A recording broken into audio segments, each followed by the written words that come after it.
Նրան ինչ որ մենք հիմնավորում ենք, որ այս օրենքը գլխացավանք է դառնալու։ Չեմ լսում։ Խորհրդանը պիտի բախտ ունենա։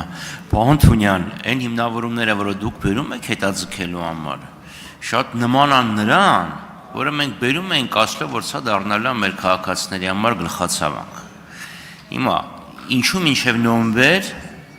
եւ ոչ թե ասենք թե հետաձգել մի ամբողջ տարով։ Դա մեկ, եւ երկրորդը դուք ֆինանսների նախարարության, կառավարության հետ չեք խոսել, որովհետեւ տրամաբանությունը ասում է, որ սա իրանք պետքա բերեին։ Դուք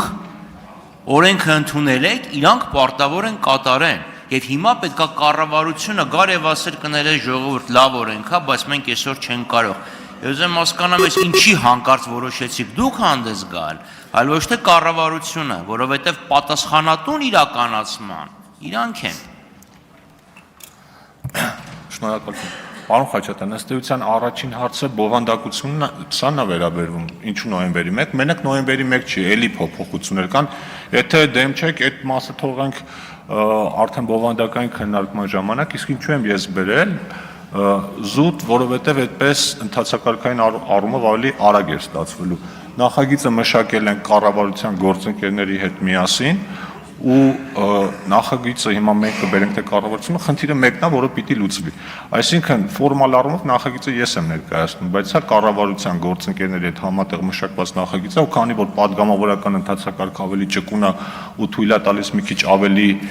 արագ է ամեն ինչը կազմակերպել, զուտ դա է պատճառը։ Արձագանք ունեք, համեցեք։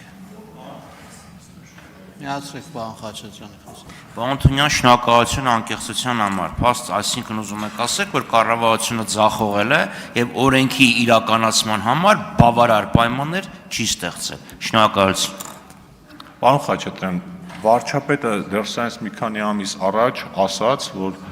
հայտարարագրի ներկայացման վերջնաժամկետը պիտի փոխվի մինչև նոյեմբերի 1-ը։